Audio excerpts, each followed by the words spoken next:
हरे राम राम राम हरे हरे, हरे कृष्ण कृष्ण कृष्ण हरे हरे.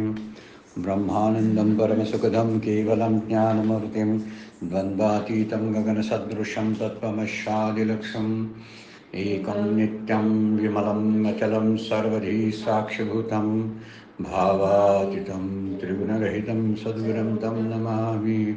नमामि सद्गुरो शान्तं सच्चिदानन्दविग्रहं पूर्णब्रह्मपरानन्दईशम् आनन्दीवल्लभं सद्गुरु सच्चिदानन्दं केवलं करुणाकरं ज्ञानयोगेश्वरं वन्दे ज्ञानदेवा पुनः पुनः.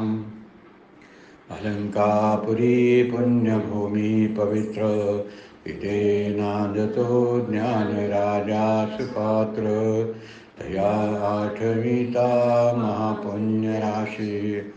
नमस्कार माझा सद्गुरु ज्ञानेश्वरांशी. सर्व संतांना वंदन, सद्गुरूंना वंदन, ज्ञानेश्वर माऊलींना वंदन, सर्व श्रोत्यांना वंदन करून आजच्या शिवगड अध्यात्म चॅरिटेबल ट्रस्टच्या ज्ञानेश्वरीच्या नित्य उपासनेला आपण प्रारंभ करतोय. कालच्या चिंतनामध्ये आपण 24 नंबरच्या श्लोकावरचा विचार केलेला होता आणि वर्णन करताना माऊली बोलतात की भगवंताचं माप घ्यायला जाणं म्हणजे मूर्खपण आहे. देश, काल आणि वस्तू अपरिच्छिन्न असलेले, म्हणजे ज्याला वस्तू परिच्छेद नाही, ज्याला देश परिच्छेद नाही, ज्याला काल परिच्छेद नाही, असा कालातीत, देशातीत आणि वस्तुतीत असणारा परब्रह्म आहे. त्याला उमप माप का सुवावे, मज अव्यक्ता व्यक्त का मानावे, सिद्ध असता का निमावे साधनावरी. आपण सिद्ध असताना म्हणजे मुळात मी मुक्त आहे आणि मुक्त असताना सुद्धा मुक्तीसाठी साधना का करावी. अतिशय सुंदर प्रश्न आहे. माझे सद्गुरू डॉक्टर श्रीकृष्ण देशमुख सर, त्यांना सुद्धा एकाने प्रश्न विचारला होता, नाम घ्या नाम घ्या. त्यावेळी त्यांनी प्रत्युप्रश्न केला होता, का नाम का घ्यायचं, कशाबद्दल नाम घ्यायचं, नाम घेण्याची मला गरज का भासावी. आणि त्याच्यावरती खरंच उत्तर आहे आणि तो प्रश्नसुद्धा आपण स्वतःला विचारावा, मला नाम घ्यायची आवश्यकता का भासते. त्याचं कारण आहे, मी मुक्त असतानासुद्धा मला मुक्त असण्याचा अनुभव नाही आणि त्या अनुभवासाठी कारण आहे चित्ताची अशुद्धता आणि चित्ताची अशांतता. अशांत झालेलं चित्त आणि अस्थिर असलेलं चित्त जे आहे, जे शुद्ध न झालेलं, म्हणजे स्थिर चित्त, शुद्ध चित्त आणि शांत चित्त, 3 गोष्टींची आवश्यकता आहे. जर मी परमात्मा आहे असं समजायला आपल्याला पाहिजे असेल तर ही 3ही लक्षणं माझ्या ठिकाणी दिसली पाहिजेत. माझ्या चित्ताची शुद्धी झाली पाहिजे. चित्त शुद्ध झालं की शांत होतं. शांत झालेलं आणि शुद्ध झालेलं चित्त हे स्थिर होतं आणि स्थिर व्हायला एकच जागा आहे आणि ते स्थिर होणं म्हणजे आपल्या आत्मस्वरूपाच्याच ठिकाणी स्थिर होतं. स्थिर होतं आत्मस्वरूपाच्या ठिकाणी, कारण आत्मस्वरूप अचंचल आहे, अविचलित आहे, ते स्थिर आहे. त्यामुळे स्थिर असणाऱ्यांच्या ठिकाणी स्थिर. तुझं विन काही स्थिर राहे ऐशे नाही, तुकोबा बोलतात. तुझ्यासारखं स्थिर आणि अचल असलेलं दुसरं कुठलीही गोष्ट मला दिसली नाही. सगळं चेंजेबल आहे, सगळं परिवर्तनशील आहे, सगळं बदलणारं आहे. त्यामुळे माझ्या चित्ताची अशुद्धी झालेली आहे.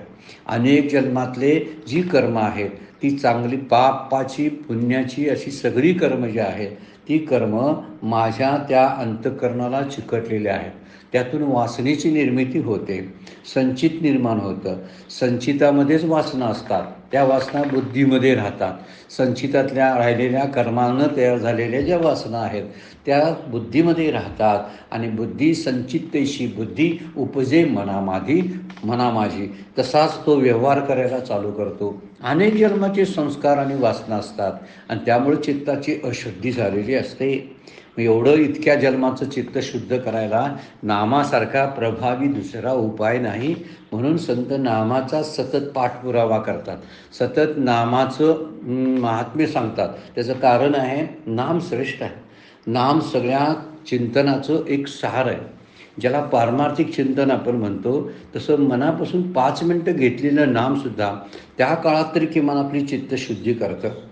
आणि जर सतत त्या नामाचा जर आपण जर ध्यास घेत आणि विचार करायला लागलो तर एक दिवशी आपली चित्ताची शुद्धी होईल, चित्त शांत होईल आणि चित्त शुद्ध आणि शांत झालेलं परमात्म्याच्या ठिकाणी स्थिर होईल. आणि त्या चित्ताला परत प्रपंच आसक्तीमध्ये यावं आणि प्रपंच करावा, प्रपंच वाढवावा अशी इच्छाच होणार नाही. ही इच्छा संपू दे म्हणून मला नाम घ्यावं लागतं. ह्या इच्छा आसक्ती जेव्हा संपते त्यावेळी मी कोण आहे समजायला लागतं. त्यावेळी सर्व साधनांचा शेवट होतो. म्हणून साधनांचा शेवट होईपर्यंत आपल्याला साधना कराव्या लागतात. इथं माऊली तरी म्हणतात सिद्ध असता साधना का करावी, साधनात का मरावं साधन करून करून करून. कारण मीच मुक्त आहे. मुक्त होता परी बळी झाला बद्ध. हा संदेश जो आहे तुकोबांचा ना तो फार मोठा आहे. त्याला कारण पण पुढच्या तुकड्यामध्ये सांगतात. घेऊन या छंद माझे माझे मुक्त होता परी बळे झाला बद्ध. बळे म्हणजे ओढून घेतलेलं हे दुःख आहे. ही जी दुःख आहेत ना माणसानं ओढून घेतलेली आहेत. त्याला माहीत आहे सिगारेटच्या पाकिटेवर लिहिलेलं असतं दिस इज इंजुरियस टू हेल्थ. हे फार धोकादायक आहे तरी तो सिगारेट ओढतोच ना. मद्याच्या बाटलीवरती सुद्धा डेंजरसची खून असते पण डेंजरची खून असताना सुद्धा तो पितोच ना. या सगळ्या गोष्टीचा विचार जर केला तर ओढून घेतलेल्या दुःखामुळे हा दुःखी राहतो आणि त्यामुळे मी सुखी आहे, मी सुखरूप आहे याचं भानच त्याला राहत नाही. म्हणून पुन्हा सुखासाठी पुन्हा धडपडतो आणि सुख प्राप्त करण्याचा प्रयत्न करत असतो आणि त्यामुळं चित्ताची अशुद्धता कायम राहते.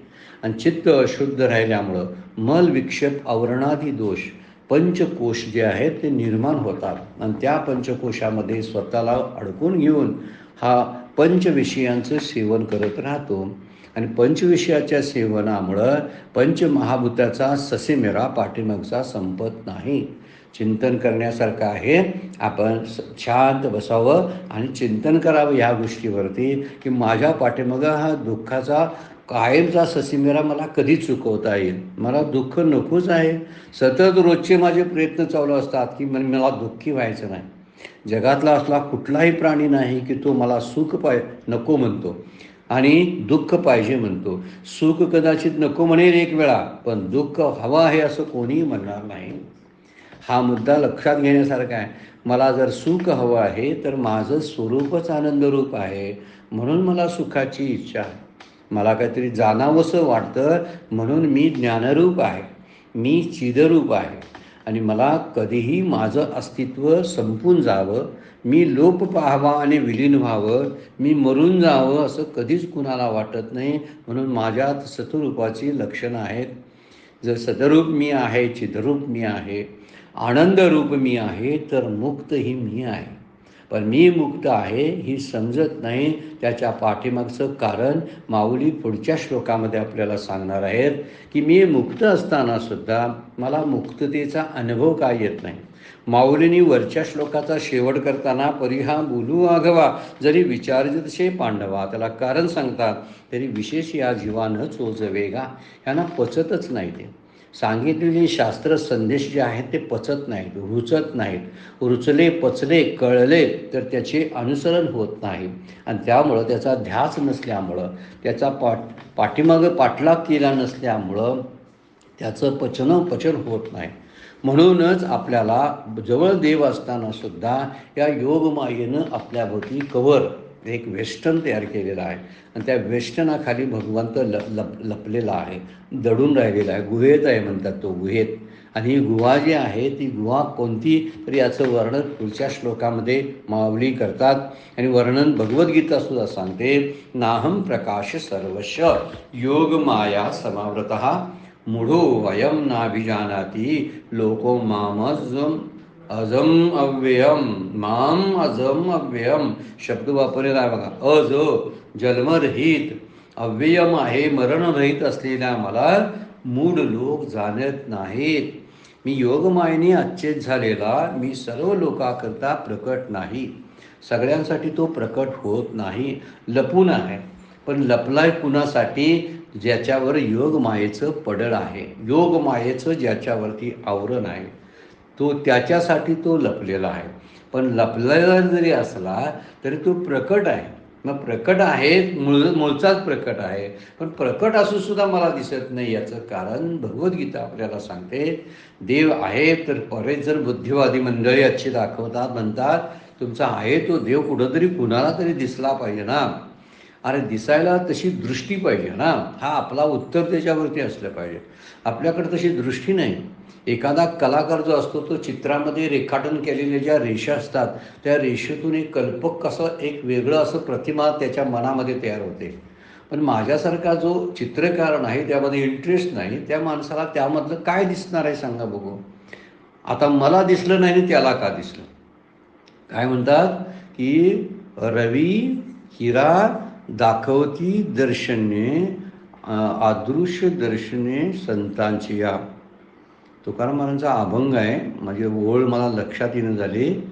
रवी म्हणजे सूर्य आणि हिरा दिवा हे असलेल्या गोष्टी दाखवतात, म्हणजे समोर जे दृश्य आहे ते दाखवतात.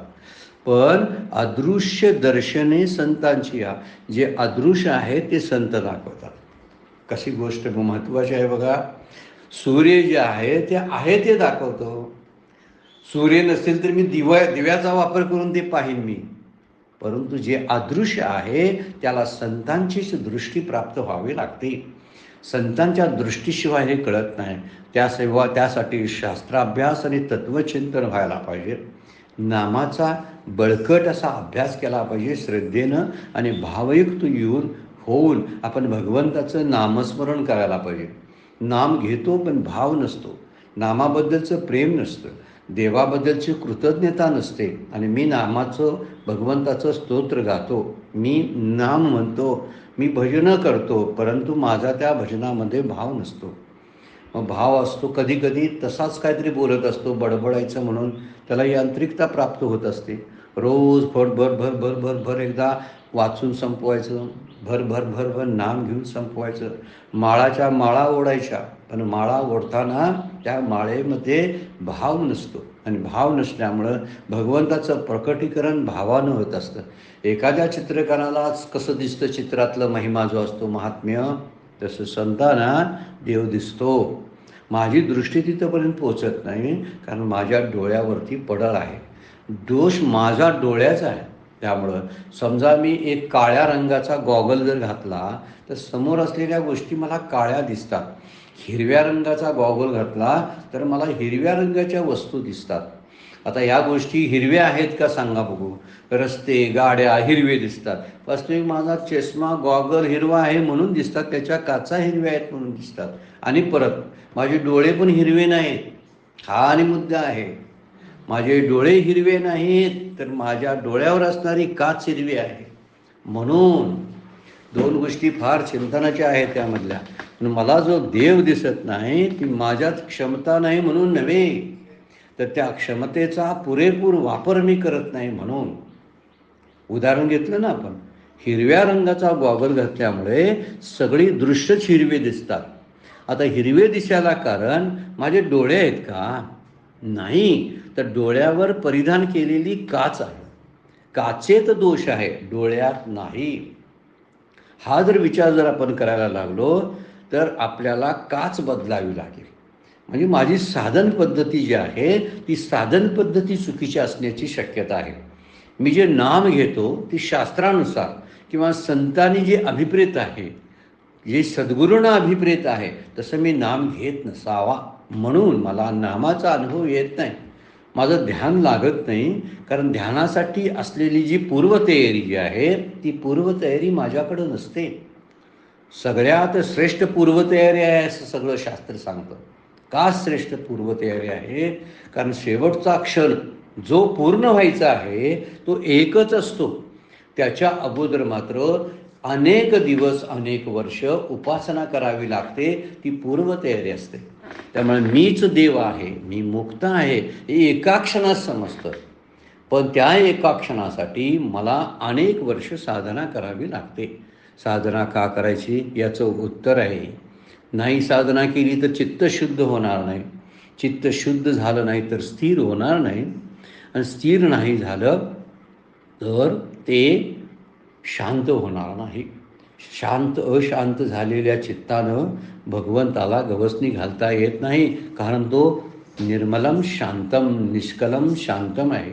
तो निर्मलम आहे, निष्कलम आहे आणि शांतम आहे.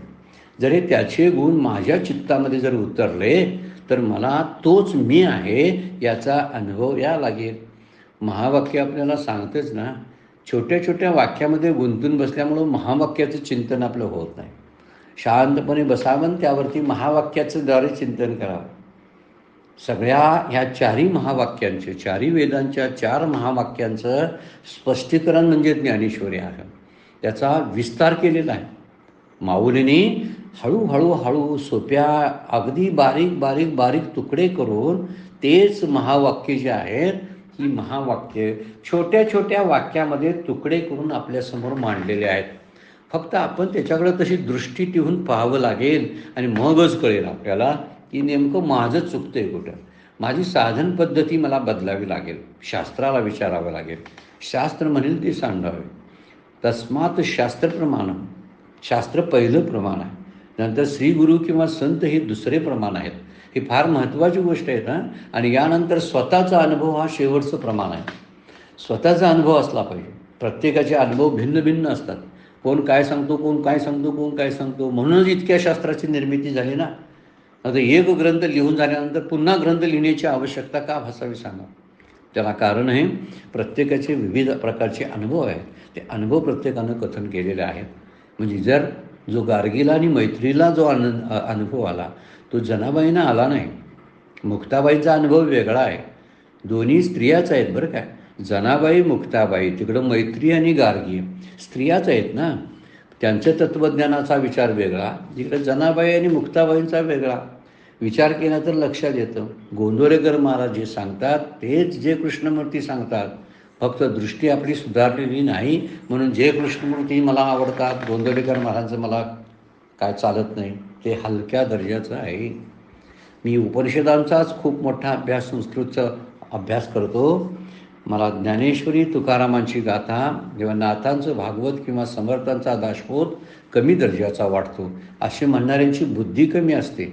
ग्रंथ कमी नसतात बरं काय. ग्रंथातलं तत्त्वज्ञान कमी नसतं. माझी बुद्धी, माझ्या चित्ताची अशुद्धता ही त्याला कारणीभूत असते. अशा अशांत चित्ताने केलेली साधना मला शांत करू शकणार नाही. चित्त शांत असलं पाहिजे, चित्त शुद्ध असलं पाहिजे. कुठल्याही जीवाचा मत्सर न करणारं चित्त शुद्ध असतं. कुणाशी ईर्ष्या आणि तुलना न करणारं, कशा नको त्या बारीक सारीक गोष्टीबद्दल अहंकार व्यक्त करणारं चित्त अशुद्ध असतं. मला अहंकार आहे का तपासलं पाहिजे. मी कुणाचा द्वेष मत्सर करतो का तपासलं पाहिजे. मी माझी ईर्ष्या कुणाशी करतो का हे तपासलं पाहिजे. सूड भावना मनामध्ये आहे काय तपासलं पाहिजे. जगाकडून माझ्या अपेक्षा किती आहेत तपासलं पाहिजे. ह्या प्रत्येक गोष्टीतून ज्यानं आपल्या चित्ताला बाहेर काढलेलं असताना तैसे भोगातून निघता चित्त मज माझी रिगता हळूहळू पंडूसुता मीची होईल. माऊली 12व्या अध्यायामध्ये बोलतात, तुला भगवत रूप व्हायचं आहे ना, तू भगवंताच्या जवळच आहेस, फक्त तुझ्याच अडचणी आहेत म्हणून तू माझ्यापर्यंत आला नाहीस, असं भगवंत या श्लोकामध्ये बोलतात. वास्तविक योग माया हे योग मायेचं पडळ जे असतं ते आपल्या कृतीमुळं असतं. मी आता गॉगलच घातला हिरवा तरी माझी कृती आहे ना. त्यात यामध्ये डोळ्याचा काय दोष आहे सांगा एक. दुसरा सृष्टीचा दोष काय आहे सांगा. सृष्टी आहे तशी आहे, डोळं दाखवायचंच तेच दाखवतात. डोळं खरं दाखवतात, चष्मा खरं दाखवत नाही. मी चष्मा परिधान करून, चष्मा शब्दाचा अर्थ आहे तो रंगीत रंगाचा जो चष्मा आहे, तो रंगीत चष्मा परिधान करून मी निस्तरंग व्हायचा प्रयत्न करतो. हा मुद्दा त्यातला आहे. माझ्यातले तरंग जर मिटवायचे असतील, म्हणजे सृष्टीत भासणारे तरंग आपल्याला वाटत असतील, माणसंच बेकार आहे. माणसं नाही बेकार. विवेकानंद महाराज म्हणतात, स्वामी विवेकानंद म्हणतात, तूच बेकार आहेस म्हणून तुला तसं दिसतं. बुरा जो देखणी मै चला बुरा न मिले न कोय, बुरा मिले न कोय, असंच कबीर महाराजांचा अनुभव आहे. आणि दिल खोजा आपणा बैठा दिल खोजा आपणा मुजसा बुरा न कोय. मी शांतपणे घरी परतलो. सगळीकडे पाहायला गेलो की जिकडं तिकडं मला दोष कुठेतरी शोधायचे होते. आणि दोष शोधण्यासाठी, पापी माणसं शोधण्यासाठी मी बाहेर पडलो. पण घरी आलो, मला रस्त्यानं कोणीच पापी दिसलं नाही, कुणातही दोष दिसले नाहीत. मी घरी आलो, मांडी मारली, बसलो आणि डोळे मिटले आणि शांतपणे मी माझ्याकडे पाहायला लागलो. तेव्हा मला कळलं, माझ्यासारखा पापी आणि माझ्यासारखा दोषी दुसरा कोणच नाही. कुणाला दिसतं दोष, कुणाला दिसतं पाप माहिती आहे? ज्यांच्या मनात पाप असतं, ज्यांच्या दृष्टीत दोष असतात, त्यांनाच दोष दिसत असतात. ज्यानं चष्मा घातला त्यालाच हिरवं दिसते ना.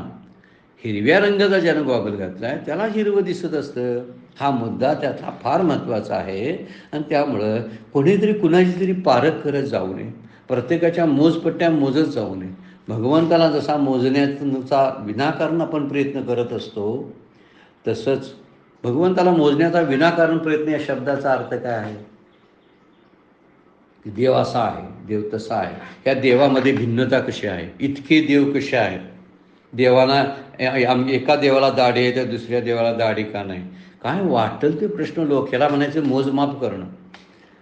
देवाला आकारच नाही, तो अव्यक्त आहे. आणि अव्यक्त निराकार असलेल्याला दाढीने हे ह्या कल्पना माझ्या आहेत. मला जसा आवडतोय तसा मी महादेव तयार केला, मला जसं आवडतं तसे भगवान श्रीकृष्ण मी माझ्यासमोर तयार केले. कारण माझ्या भक्तीची ती प्रतिका आहेत, प्रतिमा आहेत. त्या प्रतिमा मी तयार केल्या. आज ज्ञानेश्वर माऊलींचं किंवा तुकोबांच्या असणारे जे चित्र आहेत किंवा ज्या प्रतिमा आहेत ते तसेच होते काय, नेमके कसे होते याचाही थांगपत्ता आता नाही आहे आपल्याला. पण मी माझ्या मनातलं चित्र तयार केलेलं असते ना. हे असेच आहेत, कारण पूर्वीपासून माझ्यावर तसे संस्कार झालेले असतात. तर ह्या देवांचा सगळाचा विचार करणारे मूर्खच आहेत. आणि माणसांच्या सुद्धा मोजपट्ट्या लावून त्यांच्याही तपासण्या करणारेही मूर्ख आहेत. हाही मुद्दा आहे ना. ते असे आहेत, ते तसे आहेत. स्वामी विवेकानंद म्हणतात, एखाद्या झाडाच्या फळांची कल्पना करताना किंवा त्या झाडाबद्दलच्या फळांना बोलताना झाडाखाली पडलेल्या फळावरून त्या फळाची कल्पना करू नये. झाडाखाली पडलेल्या फळावरून ती कदाचित सडलेली आणि किडलेली फळं असण्याची शक्यता आहे. झाडावरलं फळ काढलंच काय, मग तुला खरं फळ कळेल. स्वामी विवेकानंदचं वाक्य लक्षात ठेवण्यासारखं आहे. आपण खाली पडलेल्या आणि सडलेल्या फळावरून झाडाची कल्पना करतोय, झाडच बाद आहे. अरे झाड बाद नाही, ती पडलेली खाली फळं असतात ना, ती सडलेली आहे म्हणून तुला वाटतं. प्रत्येक माणसांच्या ठिकाणी असली सडलेली फळं काही पडलेली असतात, पण तो माणूस तसा नसतो ना मुळात. हा विचार जर आपण लक्षात घेतला तर दुसऱ्याबद्दलचा मत्सर, द्वेष किंवा ईर्ष्या या सगळ्या ज्या गोष्टी आहेत, सूड भावना, या सगळ्या गोष्टी निघून गेल्या की चित्ताची शुद्धता प्राप्त होत असते. आणि चित्त शुद्ध आणि निर्मळ झालं की ते स्थिर होऊन शांततेला पोहोचतं. आणि काय पाहिजे असतं आपल्याला? मग आता कुठला देवाने मिळवायचा राहिला? म्हणून म्हटलेलं आहे, पूर्वतयारी ही साधना, ती साधनाच खरी आहे. पूर्वतयारीच खरी आहे, व खरी तयारी जी आहे ना ती वेगळी आहे. एखाद्या नाटकामध्ये भूमिका करत असताना त्या अभिनेत्याला, पात्राला त्या नाटकाच्या खूपशा अशा तालमी कराव्या लागतात. आणि तालीम करत असताना ती नाटकाची 100भर तालिमी झाल्या, सराव झाल्यानंतर जेव्हा खरं नाटक असतं ते 3 तासाचं असतं. त्यासाठी त्यानं 3 वर्ष त्या भूमिकेमध्ये शिरायला प्रयत्न केलेले असतात. छत्रपती शिवाजी महाराजांची भूमिका अलीकडे करणाऱ्या त्या नटाला एकाने प्रश्न विचारला की तुम्ही साक्षात शिवाजी महाराज असल्यासारखं बोलता, वागता, तुमची चाल तशी आहे असं आम्हाला वाटतं. ते म्हणले, यासाठी ह्या 3 तासाच्या भूमिकेसाठी मी 3 वर्ष छत्रपती शिवाजी महाराज जिथं जिथं गेले तिथं तिथं जाऊन आलो. छत्रपती शिवाजी महाराजांच्या पोषकांचा अभ्यास केला, त्यांची लकब बोलण्याची बघितली, त्यांचा इतिहास वाचून. आणि हा सगळा अभ्यास केल्यानंतर त्यांचा आवाज हळूहळू माझ्यामध्ये उतरण्याचा मी प्रयत्न केला. अशी 3 वर्षे घालवली. आणि भूमिका किती तासाची होती? 3 तासाची भूमिका होती. विचार करायला पाहिजे की यावरून आणखीन एक उदाहरण आपण घेतो. रोजचं उदाहरण आहे की आई वडील मुलामुलींच्या लग्नासाठी वर्षभर पायपीट करत असतात, वर्षभर विचार करत असतात, पत्रिका करत असतात, आणखीन कुणाकुणाला तरी विचारत असतात, तपासत असतात आणि लग्न ठरवत असतात, माणसांना बोलवत असतात, पत्रिका काढत असतात, आहेर घेत असतात, कपडे जत्ते सगळे खरेदी करायला चालू असतं. त्यासाठी फक्त 12:38 मुहूर्त आहे. 12:38 मुहूर्त संपला की मागच्या कामाचा शेवट झाला. याजसाठी केला होता अट्टास, शेवटचा दिवस गोड व्हावा. मग साधनेचं फळ जे आहे ते एका क्षणात प्राप्त होत असतं, कारण ते माझंच स्वरूप आहे. आणि ते समजायसाठी मात्र जन्मोजन्मी साधना करावी लागते.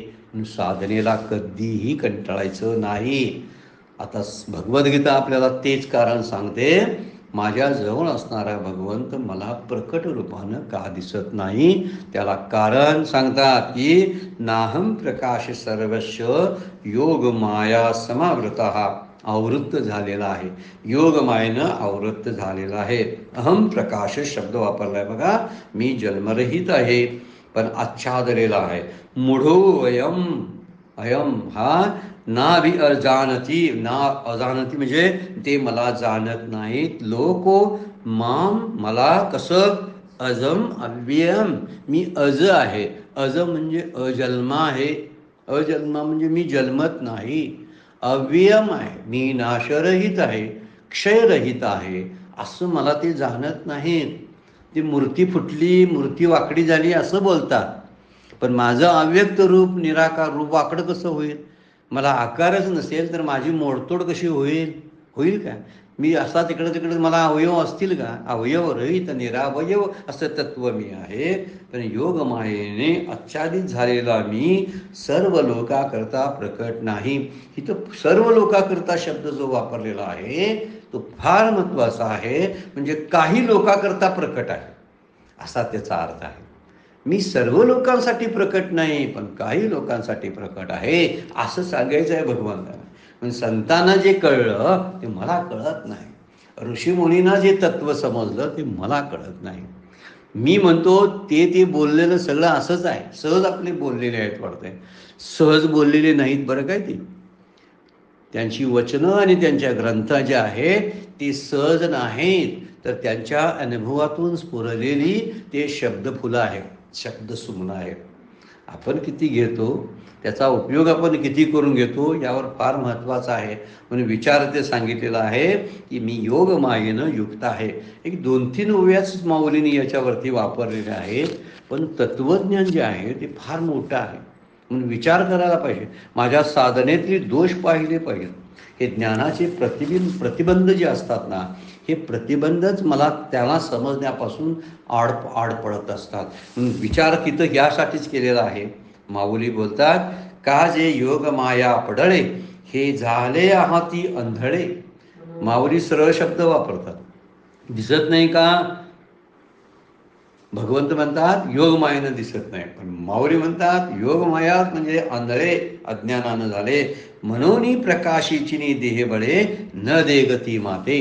देहबळे म्हणजे देहासक्तीमुळे, अंगाच्या सामर्थ्याने मग ते मला पाहत नाही. ज्ञानदृष्टीवर, यांच्या ज्ञानदृष्टीवर योगमायेचा आडपडदा असल्यामुळे हे सर्व आंधळे झालेले आहेत. म्हणून ज्ञानाच्या अंगाच्या सामर्थ्याने मला पाहत नाहीत. खरा वास्तविक परमात्मा प्रकाशरूप आहे, पण त्याच्यावर आवरण घातलेलं योगमायेचं आहे. घातलेलं नाही बरं का, आहे. आपण काय म्हणतो, कोणी येऊन ते घातलेलं नाही, तो त्याला लपून राहायलाच आवडतो. जे मोठ्या मोठ्या गोष्टी असतात ना त्या लपवलेल्याच असतात, आणि त्या लपवलेल्याच बऱ्या दिसतात. लपवलेल्याच बऱ्या दिसतात. आपलं अंग आपण कसं लपवून ठेवतोय, लपलेलं अंग उघड्या अंगापेक्षा सुंदर दिसतंय का नाही? वास्तविक उघडं अंग सुंदर दिसायला पाहिजे, कारण स्पष्ट दिसतं. पण लपलेलं अंग जे आहे ना, एखादं भरगच्च वस्त्र पांघरून आलेली एखादी स्त्री पाहिली, शालीन स्त्री पाहिली की तिचा कुठलाही अवयव उघडा नाही, ती स्त्री किती सुंदर दिसते बघा. आणि आता आपण सिनेमामध्ये कुठंतरी इकडं तिकडं पाहत असतो, असे कमी कपडे घातलेले किती विद्रूप दिसतात बघा. झाकलेलं सुंदर असतं. भगवंत झाकलेले आहेत ना, योगमायेच्या पांघरुणाखाली ते पोहोडलेले आहेत. पण पोहोडलेल्याचं पांघरुण आहे, पांघरुण काढून पाहावं लागेल त्यांना. आणि हे पांघरुण काढायसाठी साधना करावी लागते, दुसरं काही नाही. नामामुळं ते पांघरुण पातळ होतं, हळूहळू विरळ होत जातं, आणि ते पांघरुण निघून जातं. आणि नाम काय करतं, स्पष्ट असणारं ते तत्त्व दाखवून देत असतं. न कळे ते कळे येईल उगले, नामे या विठ्ठले एकाचिया, न दिसो ते येईन दिसो उगले, दिसेल उगले, नामे या विठ्ठले एकाचिया. जे दिसत नाही ते दिसायला लागेल, जे कळत नाही ते कळायला लागेल, नामे या विठ्ठले एकाची, असं तुकोबा म्हणतात. अभंग तपासणीचा अभ्यास करण्यासारखं आहे बरं काय. आपल्याला जर इंटरेस्ट असेल तर न कळे ते कळे येईल उगवले, असं सुरुवात आहे त्या अभंगाची. गाथेमध्ये जाऊन जर पाहिला अभंग मजा वाटेल. हां, जे नाम घेतात त्यांना कळेल, जे नामाचं ज्यांना सराव आहे त्यांना कळायला लागेल. आणि जसा तुकोबाने अनुभव त्यामध्ये मांडलेला आहे त्या अभंगामध्ये ना, तो अनुभव आपल्यालाही आलेल्याची जाणीव आपल्याला नामधारकांना होईल बरं काय. सर्वांसाठी ही गोष्ट काय मात्र खुली नाही. ज्या गोष्टी सर्वांसाठी खुल्या असतात त्या सवंग असतात, त्यांना किंमतच राहत नाही. ज्या गोष्टी बंदिस्त असतात ना, त्याच्याबद्दलची जिज्ञासा, क्युरिऑसिटी असते माणसाच्या मनामध्ये जाणून घेण्याची. लपलेल्या गोष्टी शोधण्यामध्ये असाध्य ते साध्य करिता सायस, कारण अभ्यास तुका म्हणे. असाध्य असलेलं साध्य करायला इंटरेस्ट वाटत असतो. जे सहजासहजी प्राप्त होते त्याच्याकडे कोण जाते. पण जे असाध्य आहे म्हणजे लपलेलं आहे, त्या लपलेल्या तत्वाला शोधून काढण्याचा प्रयत्न करणं अतिशय मजेशीर ही गोष्ट आहे. मजेशीर गोष्ट आहे. जरा जरा तरी पांघरून अंगावलं काढायला लागलं की त्याचा एक एक अवयव स्पष्ट दिसायला चालू होतो आणि आनंद वाटतो आपल्याला. आणि जाता जाता सुद्धा कळते बरं काय. माणसं बघायला मिळतात, अशीच देवाच्या रूपातली असतात. काही वेळा काही प्रसंग बघायला मिळतात भगवंताच्या.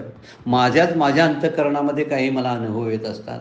हे अनुभवसुद्धा हे आवरणवरचं काढण्यासारखे आहेत. योगमायेचं पडळ घालवण्यासारखे अनुभव आपल्या आयुष्यामध्ये आपल्याला येत असतात. आपण तपासत नाही तेवढं पुरेसं संवेदनशील नसतो. कारण we are not enough sensitive असा शब्दप्रयोग आहे त्यासाठी. पुरेसं आपण तेवढी संवेदना आपल्याला नसते बरं का.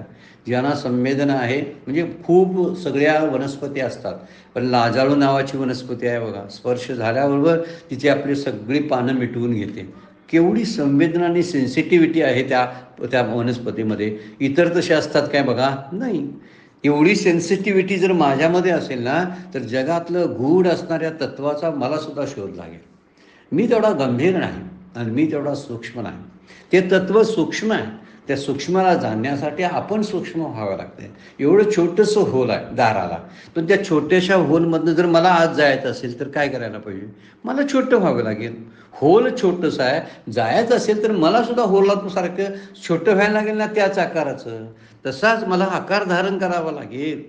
तुकोबांना भंडारा डोंगरावरती आलेले अनुभव आणि नेवाशाच्या ठिकाणी ज्ञानेश्वरी सांगताना माऊलीनं आलेले अनुभव अनुभवायचे असतील तर त्याच अवस्थेमध्ये थोडा काळ का असताना मला गाथा अभ्यासताना, ज्ञानेश्वरी अभ्यास करताना मला त्या स्थितीमध्ये जावं लागतं. शूलभंजन पर्वतावरती नाथांना आलेले अनुभव तपासायचे असतील किंवा टाकळीच्या ठिकाणी किंवा शिवतरगडीमध्ये आलेले अनुभव समर्थांची जर तपासायचे असतील तर त्या अवस्थेमध्ये मला प्रवेश करावा लागेल आणि मगच ते अनुभव येतील ना. मी आपला सवंगपणाने इकडं तिकडे फिरतोय, वरवरचं बघतो. वरवरचं बघणाऱ्याला वरवरचं मिळतं. ज्यांना मोतीच पाहिजे आहेत त्यांना समुद्राच्या खोलात जावं लागेल आणि ज्यांना नुसते शंखशिंपले पाहिजे आहेत ते पृष्ठभागावरती सुद्धा मिळतात. म्हणून योगमायेनं हा झाकले आहेत बरोबर आहे. ज्ञानेश्वरीतल्या ओव्या काही गूढ आहेत त्या बरोबर आहेत. माऊलींनी खास त्या गूढ ओव्या काही लोकांसाठी ठेवलेल्या आहेत. सर्व लोकांसाठी वरवरच्या ओव्या वापरलेल्या आहेत. मध्यम लोकांसाठी त्या दृष्टीने ओव्या वापरलेल्या आहेत. त्यांनाही समजेल.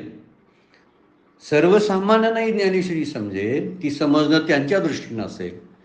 एखादे मध्यम असतील साधक ना, त्यांनाही मध्यम मुमुक्षाला आपण म्हणतो, त्यांनाही समजेल ती त्यांच्या दृष्टीनं असेल. आणि जे श्रेष्ठ दर्जाचे साधक आहेत, मुमुक्ष आहेत, त्यांनाही ते गूढ तत्व समजायला लागतं. सर्वांसाठी सगळं खुलं आहे, पण भगवंत मात्र सगळ्यांसाठी खुला नाही. देव काय बाजारातला भाजीपाला नाही रे. देव अशा भावच पाहिजे म्हणतात. भाव बळे अकडे एरवी ना कळे करतळी आवळे असा शब्द वापरलेला आहे माऊलींनी हरिपाठामध्ये. त्यामुळं मानवाच्या डोळ्यावर या त्रिगुणात्मक मायेची आवरण असल्यामुळं ते आंधळे झालेले. आंधळे हे जन ने देखती खरे देवा, तुकाराम महाराज म्हणतात. हे आंधळे झाले, यांना खरा देव कळत नाही. यांना मंदिरातला देव कळतो, पण अव्यक्त निराकार नाही जे आकार जेतुनी चराचर हरीशी भजे तो कळत नाही. तो कळायसाठी मला अव्यक्तामध्ये जावं लागेल आणि गंभीर व्हावं लागेल. गंभीराशिवाय होत नाही, माऊलींची उभीच आहे. म्हणून मृत्यूमंत मूर्तिमंत प्रकाश रूप असलेला माझं स्वरूप आहे भगवंत म्हणतात, ते पाहू शकत नाही. ती प्रकाशमय आहे मी. म्हणून तुकाराम मला म्हणतात, तुका म्हणे हा तो स्वयं परब्रह्म. अरे स्वतः देव आहे. मूर्ख नेने वर्म संत चरण. संतांशिवाय हे वर्म कळणार नाही बरं काय. म्हणून संतांना विचारला पाहिजे की वर्म काय आहे मला सांगा. देव पाहायचं असेल ना, संतांच्या करवी जावं, शास्त्राच्या मार्गाने जावं. मनोमार्गी गेला तो येथे मुकाला, हारेपाठी स्थिरावला तोची धन्य, असं माऊली म्हणतात. मनोमार्ग कळावायचा नाही, मनोमार्गाने जायचं नाही. शास्त्र मार्ग, संत मार्ग हे जे आहेत ना, पंथ मार्ग, हे मार्ग अतिशय श्रेष्ठ दर्जाचे आहेत. मळीव वाटा आहेत. ह्या मळलेल्या वाटेनंच आपण प्रवास केला पाहिजे. म्हणजे हे मळलेल्या वाटा कुणाच्या आहेत, तर संतांनी मळवलेल्या आहेत. आणि म्हणून त्या मळलेल्या वाटेनं आपल्याला जायचं असतं. म्हणून इथं म्हणतात जीवाच्या बुद्धीवर आवरण, त्यामुळं त्याचं खरं स्वरूप जीवाला कळत नाही. वास्तविक विचार केला तर वास्तविक परमात्मा प्रकाशरूप आहे, पण त्याच्यावर आवरण कुणाला घालता येईल सांगा. कुणी आवरण घालते त्याच्यावर सांगा. तो मुळात प्रकाश रूप आहे, तो स्वस्मित आहे. तो स्वतः अंगावर झाकून घेईल काय? पण झाकून घेतंय कोण माहिती आहे? जीवाची माया. ही जी जीवाची माया आहे ना, ईश्वराची माया एवढी सोपी आहे की ती सहज तरून जाता येते. पण जीवाला स्वतःची माया जी आहे ती तरून जाणं फार अवघड आहे. म्हणून माझ्या डोळ्यावर जे पडळ आहे, माझाच चष्मा खराब आहे, त्यामुळे माझी दृष्टी खराब आहे. जगाची तशी दृष्टी झालेली नाही. झाडाप्रमाणेच दिसत असतं, म्हणजे माझ्या दृष्टीने ते कधीतरी वेगळं दिसत असतं, कारण माझी दृष्टी तशी असते. आणि म्हणून इथे विचार केला की जीवाच्या त्या बुद्धीवर आवरण असल्यामुळं भगवंताचं खरं स्वरूप त्याला कळत नाही. का जे योग माया पडळ आलेला आहे. पडळ म्हणजे एक प्रकारचा असा पातळ थर दिसतो.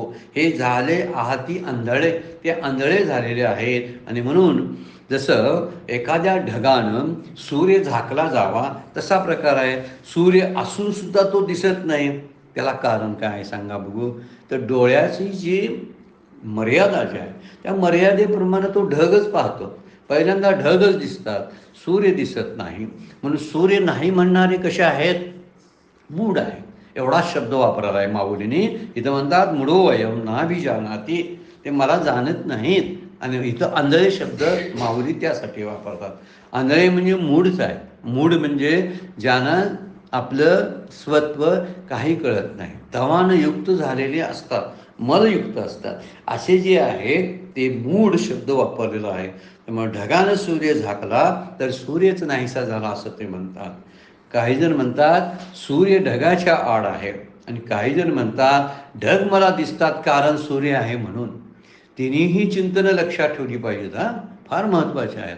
काही ना ढगामुळं सूर्यच नाही म्हणतात, अशी म्हणणारी एक ग्रुप आहे आपला साधकांचा. एक म्हणतात ढगानं सूर्य झाकलेला आहे. ढगानं सूर्य झाकला काय हो?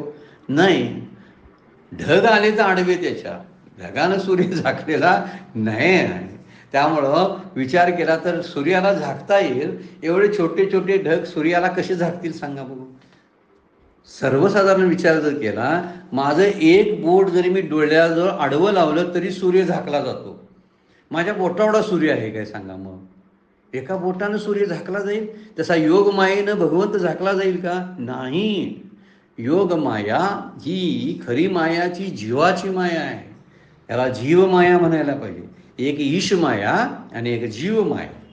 ईश माया काही त्रास देत नाही आपल्याला, पण जगाची माया, ईश माया कधी कधी सहकार्याला येते आपल्या, ती मदत करत असते आपल्याला साधनेमध्ये.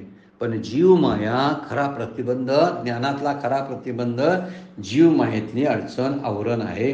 त्या आवरणामुळे ह्या साधनामध्ये दोष निर्माण होतात, आणि साधना त्या दोषामुळं मला भगवंताची प्रतीती येत नाही. बरेच जण म्हणतात नामच, त्या नामामध्ये काही शक्ती नाही आहे. मग संतांचे अनुभव कुठं खोटे ठरलेत काय? विचार करण्यासारखी बाब आहे ना. माझा अनुभव येत नाही, मला अनुभव येत नाही म्हणून ते खोटं आहे असं म्हणणं किती चुकीचं आहे बघा. तुकाराम महाराज म्हणतात आहे साच भावे सकळ व्यापक, नाही अभाविका लोका पोटे. जे अभाविक आहेत ना त्याला कुठंच दिसत नाही. आहे साच भावे सकळ व्यापक. साच म्हणजे खरं आहे ते कुणाला? ज्यांच्याकडं भाव आणि प्रेम आहे त्यांना कळतं. नाही अभाविका लोका कोटे, पण जे अभाविक आहेत ना त्यांच्यासाठी ते ओपन नाही आहे. सगळ्यांसाठी खुलं नसतं. हे विचार करण्यासारखी बाब आहे. म्हणून त्याला पाहण्यात माझे विकार आडवे येतात. त्याला पाहण्याची खरी अडचण मी स्वतः आहे, जग नव्हे. मी म्हणतो जगामुळं त्रास होतोय, संसारामुळं त्रास होतोय, संसारामुळं माझी साधना होत नाही, संसारामुळं मला साधनेचे अनुभव येत नाहीत, अजिबात नाही. माझ्या स्वतःमुळं ते होतं. मी माझ्या स्वतःला कधीतरी दोष द्यायला शिकलो पाहिजे ना. माझ्या स्वतःच्या चुका कधीतरी मी पाहायला शिकलो पाहिजे ना. मला जर शहाणं व्हायचं असेल तर शहाणी व्हायची पहिली पायरी तर माझ्या ते स्वतःचे दोष पाहणे.